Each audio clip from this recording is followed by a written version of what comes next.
ہمارے حیدرآباد کے CP صاحب کے انسٹرکشن پہ میں ایک مہینے سے جو اسٹیبلشمنٹس ہیں، ہوٹلس ہیں، ان کو ٹائم کی پابندی کے لیے گزارش کر رہا ہوں، التجا کر رہا ہوں، ویسے اور قانونی کارروائی بھی کر رہا ہوں کہ کیسز لگا رہے ہیں اور بینڈ اوور کر رہے ہیں، اور ایک مہینے سے میں اس کام پہ توجہ دے رہا ہوں اور وقفاً میں اپنی ایریا میں سرپرائز وزٹ بھی کر رہا ہوں۔ مجھے ایک دیکھنے میں آیا ہے کہ ہمارے جو اسٹیبلشمنٹس ہوٹل اونرس ہیں ان پر کیا بولتے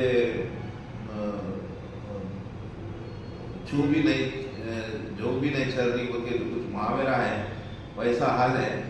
اور میں آبزرو کر رہا ہوں کہ مجھے اس بات کا بھی افسوس ہے کہ ہمارے جو ایریا میں ہے زیادہ تر طبقہ مسلمان لوگ بزنس کر رہے ہیں، اور مسلمان اور جو بچے ہیں اس بزنس میں آگے ڈیلی نائٹس میں بیٹھ کے وہ ان کا بھی جو ہے وہ بھی ان کا بھی کیریکٹر خراب ہو جا رہا، ان کی زندگی خراب ہو جا رہی، تو بلکہ ایک افسوس بھی مجھے ہے۔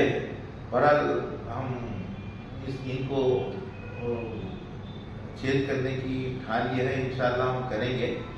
اتفاقاً میرے آفس میں ایک ہمارے قریبی مفتی صاحب کا آنا ہوا تھا، تو ایسے معاشرے پر ڈسکشن ہوا اپنے مسلم معاشرے پر، تو میں ان سے بھی میں ذکر کرا تو بولے ایسا قانون کی عمل والی کرنا بہت ضروری ہے۔ اسلام بولے تو خالی نماز پڑھنا، روزانہ حج عمرہ نہیں، دنیاوی معاملات میں معاشرات میں بھی ہم اس کی عمل والی کرنا ضروری ہے، جبھی ایمان مکمل ہے بتا رہے تھے۔ اور قانون کی عمل والی میں اگر ہم جیسا کہ ٹائم لمٹ 12 بجے ہے تو 12 بجے بند کر لینا وہ شریعت اور اسلام کے نقطۂ نظر سے صحیح ہے۔ اگر 12 بجے کے بعد جو کاروبار کیا جا رہا ہے ناجائز ہے بلکہ بتا رہے تھے، تو ایک اپنے قانون کے لحاظ سے بھی غلط ہے اور اپنے اسلام اور دین کے لحاظ سے بھی وہ ایک غلط کام ہو رہا ہے۔ تو مجھے اس کا بہت افسوس ہے۔ تو میں ہمارے مفتی صاحب سے ایک گزارش ایک ریکویسٹ کیا کہ خیر اگر میں یہ سب اسلامی اور شریعت کے باتیں کرا تو چھوٹا منہ بڑی بات ہو جاتی، تو مفتی صاحب سے میں ایک ریکویسٹ کرا کہ یہ ہمارے جو مسلم ایریا ہے اپنا، اس میں جو رات دیر جو ناجائز جو کام چل رہے ہیں اس لحاظ سے ایک پیام دینے کے لیے میں ریکویسٹ کرا، تو ہمارے مفتی صاحب بھی اس کے لیے راضی ہو گئے۔ تو مہربانی کر کے میں ابھی بھی اپنے مسلم بھائیوں سے جو حالانکہ الحمدللہ بہت بڑے بزنس مین ہیں، وہ غلط ناجائز طریقے سے کاروبار نہ کرنے کی گزارش کر رہا ہوں، اور اس موقع پر میں مفتی صاحب سے بھی التجا کرتا ہوں کہ یہ اس میں شریعت اور اسلام کے نقطۂ نظر سے یہ کیسا ہے، تو میں مفتی صاحب سے گزارش کر رہا ہوں۔ بسم اللہ الرحمن الرحیم۔ مجھے جناب ایڈیشنل DCP صاحب اشفاق صاحب کی دعوت آئی آپ کی طرف سے، اور حکم ہوا کہ کچھ باتیں آپ حضرات کے سامنے، ہمارے دوست و احباب اور بھائیوں کے سامنے کچھ اسلامی باتیں اور ہماری خیر خواہی، ہمدردی اور بہت ہی پیار محبت سے آپ حضرات کے سامنے کچھ ایسی باتیں عرض کرنی ہیں جس کی وجہ سے ہم اور ہمارا اسلام پوری دنیا میں، ہمارے اس ملک اور شہر میں بدنام ہوتے جا رہا ہے۔ ہماری وہ باتیں جسے ہمیں سدھارنا بہت ضروری ہے۔ ایک سچی بات یہ ہے کہ آج مسلمان ہو یا اسلام ہو، مسجدوں اور مدرسوں کی وجہ سے بدنام نہیں ہے، مارکیٹ اور ہوٹلوں کی وجہ سے بدنام ہے۔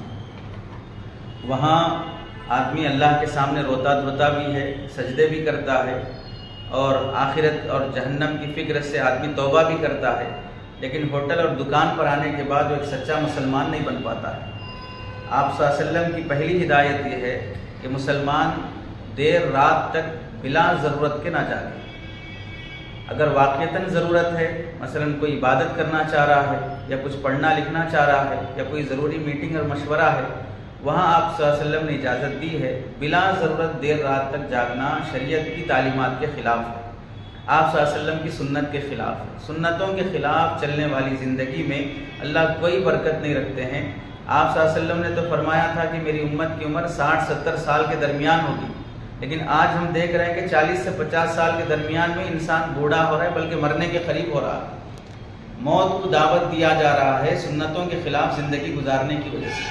اور سائنس یہ کہتی ہے کہ جو لوگ رات دیر تک جاگتے ہیں ان میں 23 بیماریاں پیدا ہو جاتی ہیں۔ ان میں سے 2 بیماریاں مشہور ہیں، ایک دماغ کا کینسر، دوسرا ہارٹ اٹیک۔ یہ بیماریاں پیدا ہو جاتی ہیں جو لوگ رات دیر تک جاگنے کے عادی ہو جاتے ہیں۔ اور دوسری بات یہ ہے کہ آپ صلی اللہ علیہ وسلم کی ہدایت ہے کہ رات کا کھانا جلدی کھایا جائے۔ مغرب سے عشاء کے درمیان آپ صلی اللہ علیہ وسلم کا معمول تھا رات کا کھانا کھانے کا، اور حکما نے بھی لکھا ہے کہ رات کا کھانا اتنی پہلے کھا لو کہ کھانے کے بعد 3 گھنٹے 4 گھنٹے کا فاصلہ رہے کہ تم جب بستر پر پہنچو، اتنا پہلے کھانے کا حکم فرمایا۔ اور بعض کتابوں میں لکھا ہے کہ شام کا سورج غروب ہونے سے پہلے کھانے سے فارغ ہو جاؤ۔ اور چنانچہ ہم دیکھتے بھی ہیں کہ رمضان کے موقع پر آدمی دن بھر کا بھوکا رہنے کے بعد مغرب کے ٹائم پر ہی افطار کرایا جاتا ہے، تاکہ وہ رمضان کی محنت اور مشقت مسلمان کو 11 مہینے مسلمان بن کے رہنے کی ٹریننگ ہے۔ یہاں رات دیر تک ہوٹلیں کھلی رہنے اور رات دیر تک کھاتے کھلاتے رہنے میں آدمی جب رات دیر گزرنے کے بعد کھاتا ہے تو اس میں شوگر اور ڈائلسس کی بیماری عام طور سے پیدا ہو جاتی ہے۔ آپ حضرات ڈاکٹروں سے معلوم کر سکتے ہیں، ہم نے بھی معلوم کیا، ڈائلسس کا اور شوگر کا مرض پوری دنیا میں جہاں سب سے زیادہ ہے انڈیا ٹاپ لیول پر ہے۔ اور انڈیا میں ہم نے کسی ریسرچ کرنے والے سے معلوم کیا تو بتایا گیا کہ انڈیا میں ہمارا یہ تلنگانہ اور آندھرا کا ایریا، بالخصوص اس میں حیدرآباد کا ایریا جس میں سب سے زیادہ ڈائلسس سینٹر پائے جاتے ہیں، ان ڈائلسس سینٹروں میں 300 سے زائد ڈائلسس سینٹر ہیں، ان میں سب سے زیادہ 80 سے 90% مسلمان پیشنٹ ہیں۔ رات دیر تک کھانے کی بیماریوں کی وجہ سے شوگر کا مرض پیدا ہو جاتا ہے، ڈائلسس کا مرض پیدا ہو جاتا ہے۔ آج صحت مند مسلمان ملنا مشکل ہے، بیمار مسلمان ہر جگہ پائے جائیں۔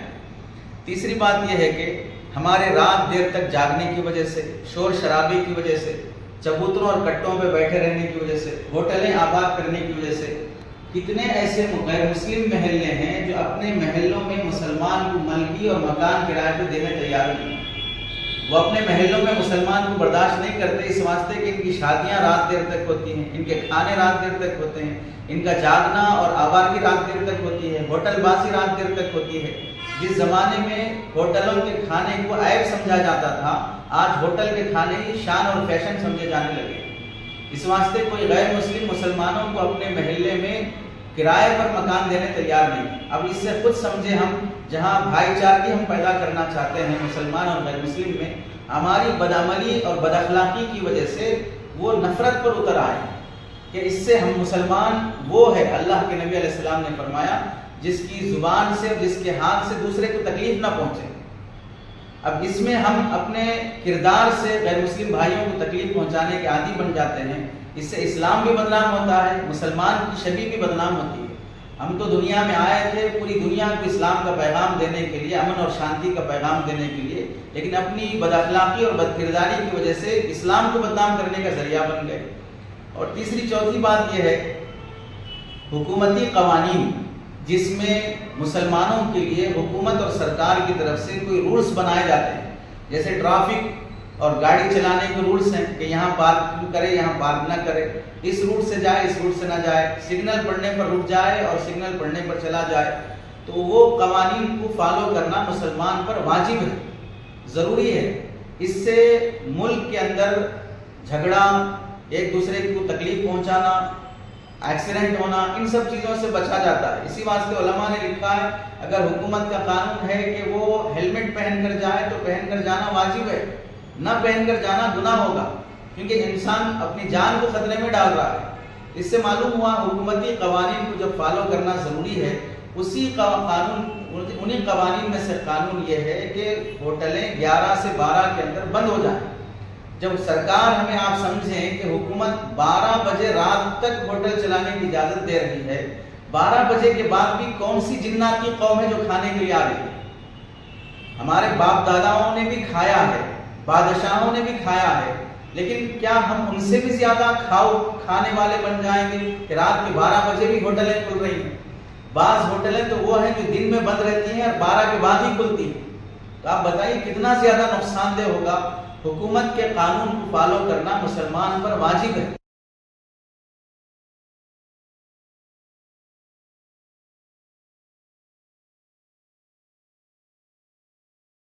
یہ حکم صرف کسی ایک مسلک کے لیے نہیں ہے، ہر مسلک میں یہی حکم ہے کہ جائز قوانین کی اتباع کرنا مسلمانوں پر واجب ہے، اور اس کی خلاف ورزی کرنے والا گنہگار ہوگا، اور ناجائز طریقے سے اس طرح کی کمائی کرنے والا بھی گنہگار ہوتا ہے. اور یہ بھی دیکھیں، 5ویں بات یہ ہے کہ رات دیر تک ہوٹلوں میں جاگنے سے اپنی بیویوں کو وقت نہیں دیا جا سکتا، وقت پر گھر نہیں پہنچتے، اپنے بیٹے اور بیٹیوں کو وقت پر انہیں وقت نہیں دیا جا سکتا، جس کی وجہ سے بچوں میں جو آوارگی آ رہی ہے، جو بربادی آ رہی ہے، وہ ہم اندازہ نہیں کر سکتے کہ جیسے باپ ہوٹل بازی کا عادی بن گیا، اولاد بھی ویسے آوارگی کی شکار ہوتی جا رہی ہے. پہلے زمانے میں رات کے 8 بجے 9 بجے سارے باپ بیٹے بڑے چھوٹے سب گھر پر آ جایا کرتے تھے، ایک وقت میں بیٹھ کر ٹیبل پر کھانا کھایا جاتا تھا. آج گھروں میں کھانے کا سسٹم برباد ہو گیا، گھروں کو ٹائم پر آنے کا سسٹم برباد ہو گیا، اپنی اولاد کو وقت دے کر ان کی تربیت کرنے کا سسٹم برباد ہو گیا. بچے بگاڑنے میں حکومت کا دخل نہیں ہے. کوئی سرکار، کوئی پولیس اور کوئی سرکاری نمائندہ ہماری مسلمان نوجوان لڑکوں لڑکیوں کے ہاتھ پکڑ کر انہیں غلط راستے پہ نہیں لے جا رہا ہے. ماں باپ کے بارے میں یہ بات کہی گئی تھی کہ اپنے بچوں کو نوالا کھلاؤ سونے کا، لیکن نگاہ رکھو شیر کی کہ وہ کس وقت آ رہا ہے کس وقت جا رہا ہے. اب ہمارے نوجوان بچے ہوٹلوں پہ ہیں. اب یہ ہوٹلوں پہ آ رہے ہیں کیوں؟ ہوٹل کھلے ہیں تبھی تو آ رہے ہیں. اگر ہوٹل بند ہو جاتے، وقت پر اپنی کمائی سے فارغ ہو کر اپنے گھر چلے جاتے، جیسے لاک ڈاؤن کے زمانے میں ہم نے دیکھا کہ کون آدمی ہمت کر رہا تھا باہر نکلنے کی. جب دکان کھلتا ہے تو ہی گاہک آتا ہے، اگر دکان بند رہتی ہے تو کوئی گاہک آنے تیار نہیں ہوتا ہے.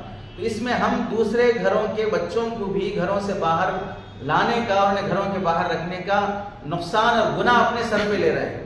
اور ایک بات، چھٹی بات یہ بھی ہے کہ مسلمان محلوں میں، مسلمان ایریوں میں یہ بات زیادہ تر پائی جاتی ہے کہ اس ایریے میں ہوٹلیں آباد رہتی ہیں، اس ایریے میں ہوٹلیں کھلی رہتی ہیں. کیا یہ شرم کی بات نہیں ہے کہ جس ملک میں ہم سب رہتے ہیں، دوسرے مذہب کے لوگ بھی رہتے ہیں، لیکن غیر مسلم بھائیوں کے اور دوسرے مذہب کے لوگوں کے محلوں اور ان کی ہوٹلوں میں وقت پر بند کر دینا، وقت پر سو جانے کا اہتمام ہوتا ہے.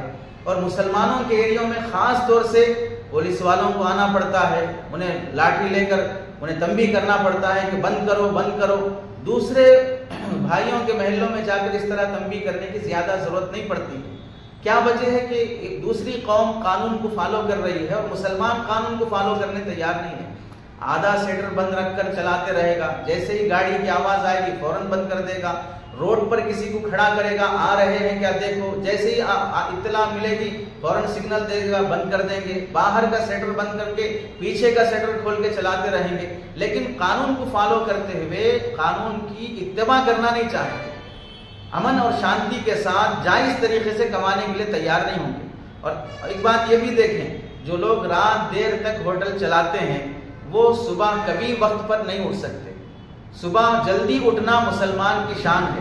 کیا شرم کی بات نہیں ہوگی کہ غیر مسلم بھائی تو وقت پر اٹھ رہے ہیں، صبح جلدی وہ غسل کر کے تیاری کر کے اپنے پارک میں جا کے وہ واکنگ کر رہے ہیں، ورزش کر رہے ہیں، صحت بنا رہے ہیں، اور مسلمان رات دیر تک جاگ رہا ہے اور صبح دیر تک سو رہا ہے. علماء نے ایک مثال دی ہے، بکریاں جو حلال جانور ہیں وہ رات ہوتے ہی سو جاتی ہیں اور صبح جلدی اٹھ جاتی ہیں. کتے رات دیر تک جاگتے رہتے ہیں اور صبح کی جب اذان ہوتی ہے بھونکتے ہوئے پھر سو جاتے ہیں. ہمیں اللہ نے حلال جانوروں کے ذریعے سے سبق دیا ہے کہ جو حلال جانور ہوتے ہیں وہ وقت کی اتباع کرتے ہیں اور فالو کرتے ہیں، اور جو حلال نہیں ہوتے ہیں وہ وقت کی اتباع اور اسے فالو نہیں کرتے ہیں. اس کے نقصانات کیا کیا ہوتے ہیں اندازہ کر لیجئے۔ جو لوگ رات دیر تک ہوٹلیں چلاتے ہیں، رات دیر تک ہوٹل بازی کرتے ہیں، رات دیر تک چبوتروں پر آباد رہتے ہیں، رات دیر تک کٹوں پر آباد رہتے ہیں، رات دیر تک ہوٹلوں کے کھانے میں مصروف رہتے ہیں، یہ لوگ الا ماشاء اللہ سالوں اور مہینوں گزر جاتے ہیں، فجر کی نماز کی توفیق نہیں ہوتی۔ جو قوم صبح اٹھ کر اللہ کی عبادت کیے بغیر، حدیث میں آپ صلی اللہ علیہ وسلم نے فرمایا جو مسلمان فجر کی نماز پڑھ کر پھر کاروبار کے لیے نکلتا ہے، اللہ اس کے ہاتھ میں ایمان کا اور کامیابی کا جھنڈا دیتے ہیں۔ جب وہ جاتا ہے تو اللہ اسے روزی میں برکت اور کامیابی کے ساتھ لوٹتا ہے، اور جو فجر کی نماز پڑھے بغیر کاروبار پہ نکلتا ہے تو اللہ اس کے ہاتھ میں شیطان کا جھنڈا دیتے ہیں کہ وہ کبھی کامیابی اور برکت کے ساتھ واپس نہیں لوٹتا۔ دوسرا نقصان یہ ہوتا ہے رات دیر تک ہوٹل چلانے اور ہوٹل بازی کی وجہ سے مہینوں اور سالوں گزر جاتے ہیں کہ ایسے لوگوں کو صبح کا سورج دیکھنے کی توفیق نصیب نہیں ہوتی۔ اور آپ صلی اللہ علیہ وسلم نے اپنی امت کے لیے دعا فرمائی، اللہم بارک لی فی بکور امتی، اے اللہ میری امت کے صبح کے ٹائم میں برکت عطا فرما۔ ایک صحابی غریب تھے، چند مہینوں میں مالدار ہو گئے۔ جب ان سے پوچھا گیا آپ کی مالداری کا راز کیا ہے تو ان صحابی نے فرمایا اللہ کے نبی علیہ السلام کی دعا ہے صبح صبح کام پر لگ جاؤ اللہ برکت دے گا، تو میں صبح کام پر لگ جاتا ہوں اور شام ٹائم پہ آ کے اپنے گھر پہ وقت گزار لیتا ہوں۔ اور آج ہم صبح 11 بجے ہماری صبح ہوتی ہے اور رات 2-3 بجے تک ہم جاگتے رہتے ہیں۔ تیسرا، حضرت لقمان علیہ السلام نے ایک نصیحت فرمائی، بیٹا تم اتنے بھی بے شرم نہ بنو کہ جانور تم سے پہلے صبح میں اٹھ جائے اور تم رات دیر تک سوتے رہو۔ مسلمانوں کو صبح پہلے اٹھنے کی تعلیم اور ترغیب دی گئی ہے۔ اور تیسرا نقصان یہ ہوتا ہے جو لوگ رات دیر تک ہوٹلوں میں جاگتے رہتے ہیں، چبوتروں کٹوں پر جاگتے رہتے ہیں، صبح اپنی اولاد کو وقت پر اسکول نہیں بھیج سکتے، ان کی تعلیم کا جائزہ نہیں لے سکتے، ان کی تربیت کا جائزہ نہیں لے سکتے۔ رات گھر پہنچے بچے سو چکے تھے، صبح گھر سے بچے اسکول کے لیے نکلے یہ سو رہے تھے، رات میں بچے سو رہے تھے تب آپ گھر پہ آئے، اور صبح آپ سو رہے تھے تب بچے گھر سے اسکول چلے گئے۔ نہ باپ گھر میں ہوتے ہوئے بچوں سے ملاقات صحیح ہو رہی ہے، نہ ان کی تربیت۔ اسکول اور کالج والے پیرنٹس میٹنگ میں بلا کر تھک جائیں تو بھی اپنی اولاد کی تعلیم کے لیے بھی کبھی پیرنٹس میٹنگ میں اٹینڈ کرنے کے لیے تیار نہیں ہوتے ہیں، پھر بھی اولاد کے بارے میں نوابوں کے خواب دیکھتے رہتے ہیں کہ ہم اپنی اولاد کو ایسے بنانا ہے۔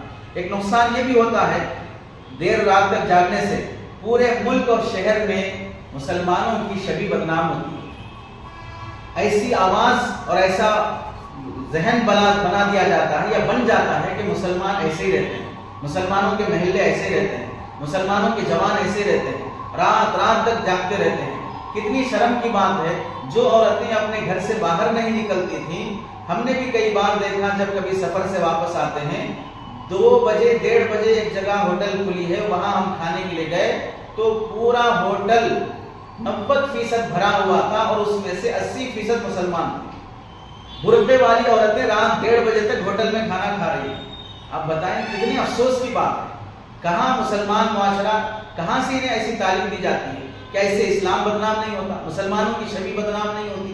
ایک نقصان یہ بھی ہوتا ہے ایسی حالت میں جو قانون کی خلاف ورزی کے ساتھ کمائی جانے والی کمائی میں اللہ کبھی برکت نہیں رکھتے ہیں۔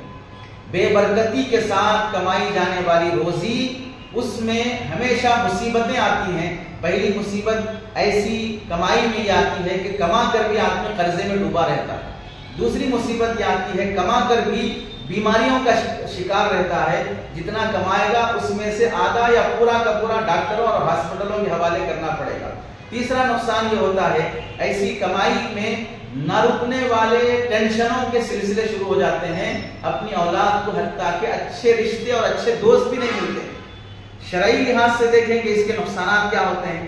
پہلا نقصان قانون کی خلاف ورزی کے ساتھ ہوٹل چلانے، ہوٹل بازی کرنے اور کاروبار کرنے میں گناہ کبیرہ، ناجائز اور حرام ہے۔ ناجائز اور حرام طریقے سے آنے والی کمائی میں اللہ کبھی برکت نہیں رکھتے ہیں، مصیبتیں اور پریشانیاں رکھتے ہیں۔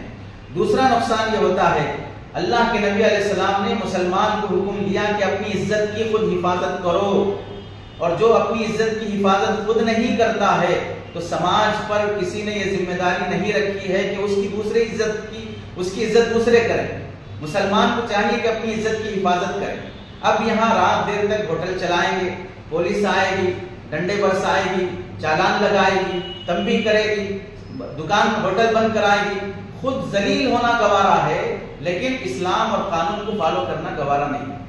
تو حالانکہ اللہ کے نبی علیہ السلام نے یہ حکم دیا اور یہ پیغام دیا، مسلمان کی عزت کعبۃ اللہ کے برابر ہے. ایک مرتبہ آپ صلی اللہ علیہ وسلم نے کعبے کو دیکھ کر فرمایا، اے کعبہ تو کتنا مقدس ہے، تیرا طواف نبیوں نے کیا ہے، لوگ تیری طرف رخ کر کے نماز پڑھتے ہیں، ہر نبی نے ہر ولی نے تیرا طواف کیا ہے، لیکن ایک مسلمان کی شان اور اس کی عزت سے بڑھ کر تیری عزت نہیں.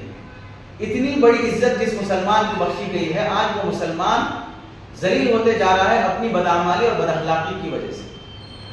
تیسرا نقصان یہ ہوتا ہے، دیکھیں وقت پر ہوٹل بند کرنے کا. جب ہم کوئی پرمٹ لیتے ہیں، اجازت نامہ لیتے ہیں سرکار اور گورنمنٹ سے کہ ہم ہوٹل چلائیں گے اور فلاں فلاں ٹائم دیا جاتا ہے، تو گویا کہ ہمارا اور حکومت کے درمیان میں ایک معاہدہ ہو گیا، اگریمنٹ ہو گیا.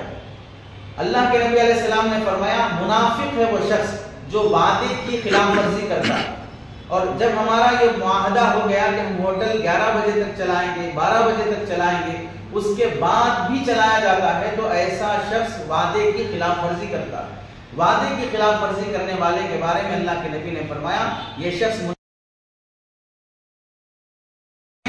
دیر رات تک ہوٹلیں چلانے سے نفاق کا گناہ لازم آتا ہے. اور نفاق کا گناہ اتنا بڑا ہے، قرآن مجید میں اللہ کے نبی علیہ السلام نے، قرآن مجید میں اللہ رب العزت نے کافروں سے بھی بڑا سخت عذاب منافقین کا ذکر کیا. اور نفاق کی وجہ سے نقصان یہ ہوتا ہے کہ کلمے کی موت ملنا بہت مشکل ہو جاتی ہے نفاق کی وجہ سے. چوتھا بڑا نقصان یہ ہوتا ہے، دکان کھلی رکھے وقت سے بھی زائد، ٹائم ہونے کے بعد بھی، 12 بجے کے بعد بھی، یا ہوٹل کھلی رکھے، تو اس میں ہماری ہوٹل، ہماری دکان کھلی رہنے کی وجہ سے ہی دوسرے نوجوان آتے ہیں. اگر وہ وقت پر بند ہو جاتی ہے تو دوسروں کو بھی آنے کی ضرورت نہیں پڑتی، کیونکہ ہوٹلیں بند ہیں، جا کے بھی کیا کریں گے. جب ہم کھلے رکھتے ہیں تب دوسروں کو گویا کہ آنے کی ہم دعوت دے رہے ہیں. تو گویا کہ سماج کے دوسرے نوجوانوں کو بھی رات دیر تک جگانے کا، آوارگی کا، ہوٹل بازی کا، کٹوں اور چبوتروں کا ہم دعوت دینے اور ذریعہ بننے والے ہیں. اور آپ صلی اللہ علیہ وسلم نے فرمایا گناہ کا ذریعہ بننے والا بھی گنہگار ہے، گناہ کی طرف دعوت دینے والا بھی گنہگار ہے. ہم سماج کو رات دیر تک جگانے کا ذریعہ بن رہے ہیں 12 بجے کے بعد بھی ہوٹلیں چلا کر. پانچواں گناہ یہ ہوتا ہے، رات دیر تک چلانے میں، ہوٹل چلانے کے لیے کبھی کبھار ہمیں رشوت دینی پڑتی ہے. اپنی ہوٹل چلانے کے لیے 2-2 3-3 بجے تک رشوت دینی پڑتی ہے. اور آپ صلی اللہ علیہ وسلم نے فرمایا رشوت دینے والے پر بھی، رشوت لینے والے پر بھی اللہ کی لعنت برستی ہے. اور ایک حدیث میں فرمایا رشوت دینے والا، رشوت لینے والا دونوں جہنمی ہیں. کتنی سخت وعید ہے. اپنا کاروبار چلانے کے لیے 24 گھنٹے اللہ نے ہمیں دیے تھے، اس میں سے قانون یہ کہہ رہا ہے کہ 12 بجے بند کر دیا جائے. اپنی صحت کا خیال رکھو، اولاد کا خیال رکھو، بیوی بچوں کا خیال رکھو، معاشرے کا خیال رکھو، قانون کا خیال رکھو. ان سب کو توڑ کر ہمیں رشوت دے کر چلانے کی مجبوری کیا آ گئی ہے؟ تو ایک پانچواں گناہ یہ ہو جا رہا ہے، رشوت دے کر چلانے کی وجہ سے اللہ کی لعنت کے مستحق بن جاتے ہیں. اور ایک گناہ یہ بھی ہوتا ہے کہ آدمی چلتی ہوئی دکانیں بند کرنے کے لیے بعض مرتبہ نافرمانی اور قانون کی خلاف ورزی کی وجہ سے کیس بک ہو جاتا ہے، دکان بند کرا دی جاتی ہے، چالان پڑتا ہے، پولیس اسٹیشنوں کے چکر لگانے پڑتے ہیں. یہ سب ذلت برداشت کرنے کی کیا ضرورت پڑتی ہے؟ ایک نقصان یہ بھی ہوتا ہے کہ ایسے موقع پر ہم دکانیں چلا کر راستہ اور سڑک اور قانون کے دوسرے احکامات کی خلاف ورزی کرنے والے ہو جاتے ہیں. اللہ کے نبی علیہ السلام نے فرمایا کہ میں بہترین مسلمان کو ہے راستے پر پڑی ہوئی چیز ہٹا دے. حضرت مفتی تقی عثمانی صاحب دامت برکاتہ نے فرمایا کہ راستے پر پڑی ہوئی چیز ہٹانا ایمان کی علامت ہے. تو راستہ جام کرنا، لوگوں کو تنگ کرنا، یہ ایمان کے خلاف نفاق اور کفر کی علامت ہے. آخری بات یہ دیکھیں، اس وقت مسلمانوں کے جو حالات بنتے جا رہے ہیں، ان حالات مسلمانوں کو اپنے اخلاق کی طرف توجہ دے کر، رجوع اللہ اور شریعت کی پابندی کر کے پورے ملک میں مسلمانوں کے امن اور سکون اور اخلاق کا پیغام دینا ضروری ہے. پہلے اندر کے فرعون کو ہم ماریں گے تو پھر تب جا کے باہر کا فرعون مرے گا. باہر کے فرعون کی شکایت کرتے رہیں گے اور اندر کا فرعون ہم نہیں ماریں گے، کبھی مسلمانوں کے حالات سدھرنے والے نہیں ہیں.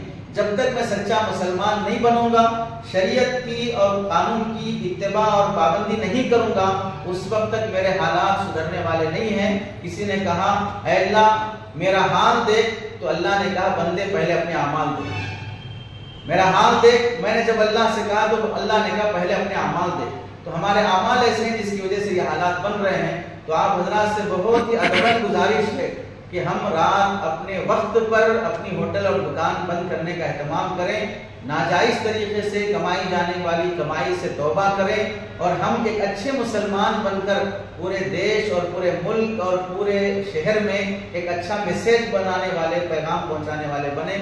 اللہ سے دعا ہے کہ اللہ تعالیٰ ہمیں اس فکر کی سنجیدگی نصیب فرمائے اور ہمیں اس قانون کی پابندی نصیب فرمائے۔ یہ میرا جو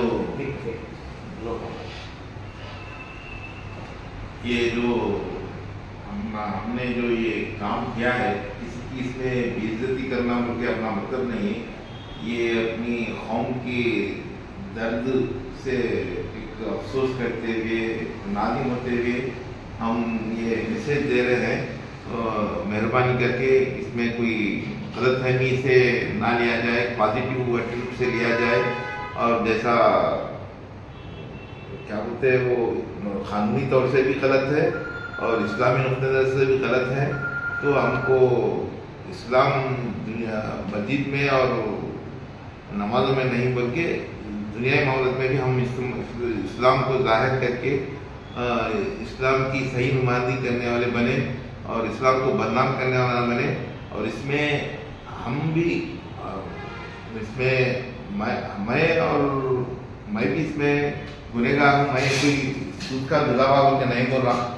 تو اللہ آپ لوگوں کو اور ہم سب کو توفیق دے کے ہم اسلام پہ چلنے والے بنے اور ایمان پہ چلنے والے بنے۔ ایک قوم کی درد اور معاشرے کی اصلاح کے لیے یہ بیان دیا گیا ہے، اس کو پازیٹیو ایٹیٹیوڈ سے لیں آپ سب۔